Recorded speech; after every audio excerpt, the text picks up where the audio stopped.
Assalamualaikum warahmatullahi wabarakatuh. Salam sejahtera bagi kita semua. Perkenalkan, nama saya Rifan Kadesya, NIM 123190018 dari kelas IoTF. Di sini saya akan mempresentasikan mengenai proyek saya mengenai smart light atau lampu pintar. Untuk sensor yang digunakan, saya menggunakan sensor PIR dan sensor ultrasonik. Sensor PIR adalah sensor gerak, dan sensor ultrasonik adalah sensor yang mendeteksi jika ada objek di dalam cakupan areanya. Fungsi dari sensor PIR dalam proyek saya kali ini adalah untuk saklar menghidupkan lampu dan mematikan lampunya, dan ultrasonik adalah mengunci agar lampu agar tetap hidup jika terdapat objek di dalamnya. Sensor PIR ini juga berfungsi untuk mengunci lampu agar tetap hidup jika orang tersebut sedang tidur atau di luar jangkauan dari sensor ultrasoniknya. Sedangkan sensor ultrasoniknya mengunci jika orang tersebut ada di dalam ruangan dan sedang melakukan kegiatan aktivitas, sehingga jika ada orang lain masuk tidak akan mematikan lampu. Selanjutnya untuk utilitas lainnya, saya menggunakan relay atau bisa dibilang saklarnya. Dan saya menggunakan Node MCU sebagai microcontrollernya. Untuk penjelasan lebih lanjutnya, di sini saya membagi menjadi 3 video, yaitu pertama video penjelasan mengenai code atau codingan yang saya buat menggunakan Tinkercad. Selanjutnya ada demo menggunakan projectnya atau smart light-nya. Dan yang terakhir adalah penjelasan codingan mengenai database-nya dan web-nya. Langsung saja kita buka video yang pertama. Oke, saya akan menjelaskan mengenai codingannya. Di sini codingannya kita belum menggunakan WiFi. Nanti untuk WiFi akan dijelaskan pada video selanjutnya. Karena di sini kita menggunakan Tinkercad. Yang pertama kita menjalankan IoT-nya terlebih dahulu. Untuk codingan IoT-nya seperti ini. Namun nanti di akhir akan ada tambahan mengenai WiFi yang akan dijelaskan melalui Arduino. Untuk simulasinya menggunakan Tinkercad seperti ini. Mendeklarasikan X dan sensor 2 sebagai boolean dengan nilai false, long state, double duration distance di sini digunakan untuk ultrasonic. Selanjutnya mendeklarasikan pin mode, trig pin sebagai output, PIR pin sebagai input, LED sebagai output, echo sebagai input. Selanjutnya di sini mendeklarasikan inisialisasi pada ultrasonik. Di sini terdapat pengendalian jika distance kurang dari 100 dan else-nya berarti distance lebih dari 100. Maka serial print di sini untuk mengetes ini menjalankan yang mana. Selanjutnya servo rate-nya tetap 0, artinya mati.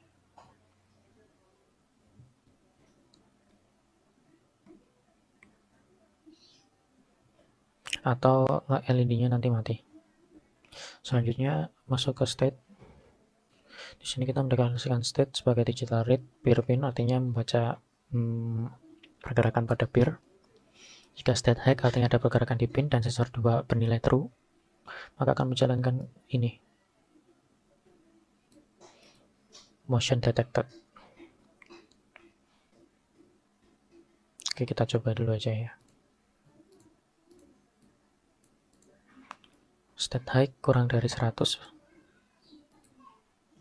dan terdapat pergerakan di PIR.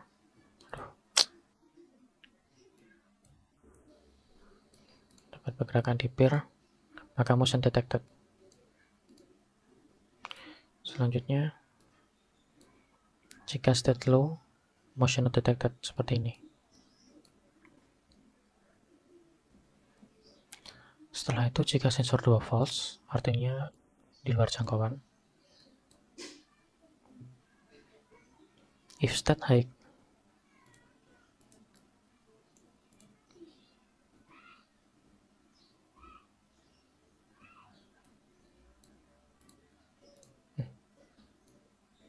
Aduh. Terdapat motion, maka akan menghidupkan lampu seperti pada perintahnya. Dan nilai X menjadi true.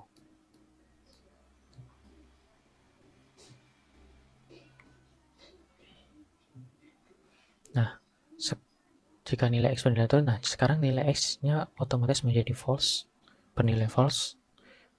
Dengan kondisi yang sama, jika sudah looping, maka jika ada pergerakan, maka posisi sekarang kan X menjadi false, maka akan menjalankan yang ini, mematikan lampu. Oke, kita coba melakukan pergerakan. Nah, seperti itu.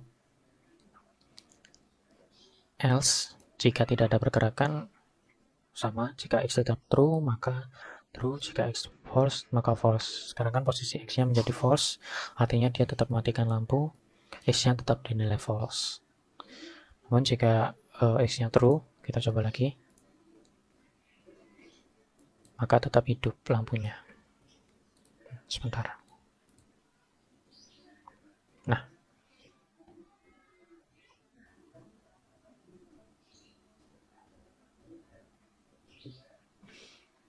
seperti itu. Untuk lengkapnya seperti ini. Saya akan menjelaskan mengenai jalannya aplikasi. Aplikasi ini kita menggunakan Tinkercad, namun nanti ada demo menggunakan aplikasinya, menggunakannya secara langsung. Untuk relay kita ubah sementara menggunakan servo dan menggunakan LED, karena di sini relaynya hanya seperti ini, tidak bisa dipakai. Namun nanti di demo realnya menggunakan relay dan lampu bolam. Oke, kita buat posisi default dulu, kita matikan semua. Nah, berikut ini adalah posisi default lampu, artinya kamar kosong dan tidak ada pergerakan sama sekali. Ada orang masuk. Kita mencoba demonya, jika terdapat orang masuk artinya sensor PIR aktif. Sensor PIR ini ditaruh di depan pintu, di bagian lorong pintu. Orang masuk maka akan menjalankan pergerakan pada PIR. Otomatis jika orang masuk, maka sensor distance akan membaca terdapat objek di dalamnya. Artinya ada orang di sini. Kita untuk objeknya ini kita setting menjadi 100 distance, 100 cm. Jika ada objek, nah untuk lampu ini memiliki kelemahan yaitu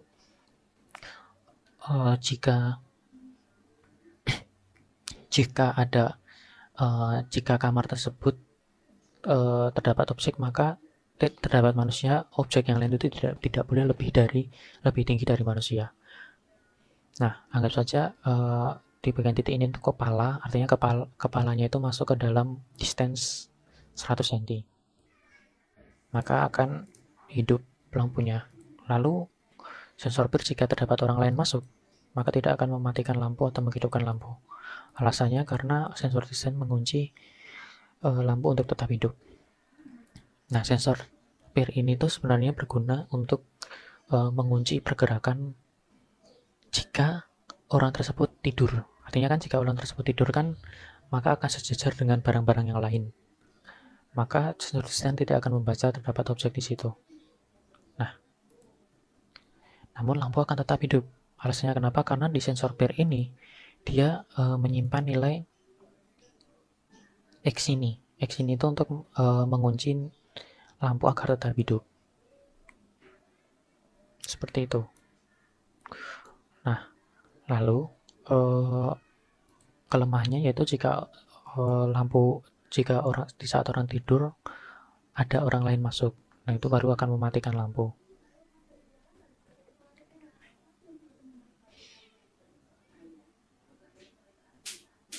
Lalu selanjutnya saat orang bangun, katakanlah ada orang 5 di dalam kamar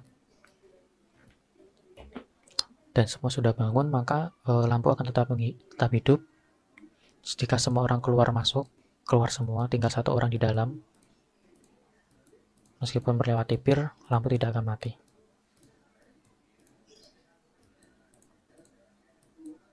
Seperti itu, tidak akan mati. Lalu orang terakhir, jika keluar, maka dia akan mengosongkan kamar terlebih dahulu menuju lorong, artinya distance sudah hilang. kondisi lampu tetap hidup, maka mematikannya dengan cara melewati lorong tersebut, melewati pintu. Maka lampu tersebut akan mati.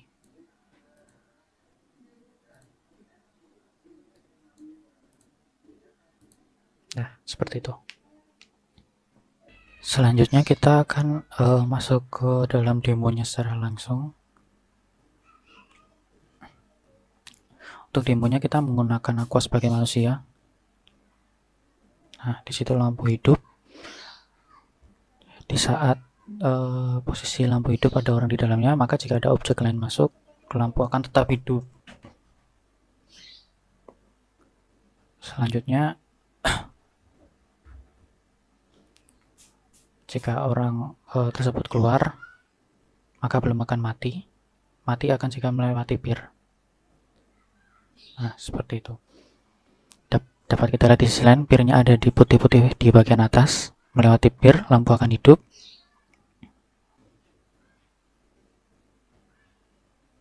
Jika ada objek masuk atau orang lain masuk, lampu akan tetap hidup meskipun sensor pir mendeteksi ada pergerakan di situ. Nah, selanjutnya jika orang keluar, artinya tempat kosong, namun lampu tetap hidup. Namun jika masih di lorong, harus melewati lorong terlebih dahulu yang ada pirnya, baru lampu akan mati. Oke, selanjutnya saya akan menjelaskan di bagian web dan codingan penyimpanan di database-nya. Yang pertama kita buka Arduino-nya terlebih dahulu. Untuk codingan Arduino-nya sama seperti tadi, namun ada perbedaan, ada tambahan di bagian penyimpanan database-nya. Untuk library-nya menggunakan ESP8266 dan ESP8266 web server, ESP8266 HTTP client.h dan Wi-Fi client secure.h. Di sini jika kita ingin mengkoneksikan dengan local network kita atau Wi-Fi kita perlu memasukkan nama Wi-Fi-nya. Di sini saya memberikan contoh seperti Alexis Home. Lalu untuk passwordnya juga kita perlu memasukkan password dari nama Wi-Fi tersebut. Sehingga pastikan dalam satu koneksi Wi-Fi tersebut tidak ada nama Wi-Fi yang sama. Lalu untuk penambahannya seperti ini. Host artinya kita menggunakan IP 192.168.100.42. Lalu kita menginisiasi Wi-Fi kliennya dengan HTTP port senilai 80. Lalu kita melakukan checking terlebih dahulu apakah status Wi-Fi terkoneksi dengan localhost kita atau local network kita. Jika sudah terkoneksi, maka akan muncul notifikasi Wi-Fi connected. Lalu menampilkan IP-nya. Setelahnya sama, di mana kita membaca state. Lalu ada tambahan di bagian looping ini, di mana kita mengirimkan data tersebut ke dalam URL-nya atau ke dalam database-nya. Di mana URL-nya itu belajar/index.php/simpan sensor dan membawa datanya. Jika terdapat pergerakan atau inisiasi pada sensor pir, maka mengirimkan nilai 1, sedangkan jika tidak, nilainya akan bernilai 0. Kurang lebih codingan seperti ini. Selanjutnya kita masuk ke dalam webnya atau tampilan webnya. Untuk tampilan webnya kurang lebih seperti ini, di mana terdapat ID sensor, state, dan waktu. Di sini kita bisa memantau jika ada pergerakan, maka state akan bernilai 1, jika tidak ada pergerakan di sensor pir, state bernilai 0. Yang perlu kita lihat adalah saat state bernilai 1, karena saat state bernilai 1 maka akan muncul waktunya.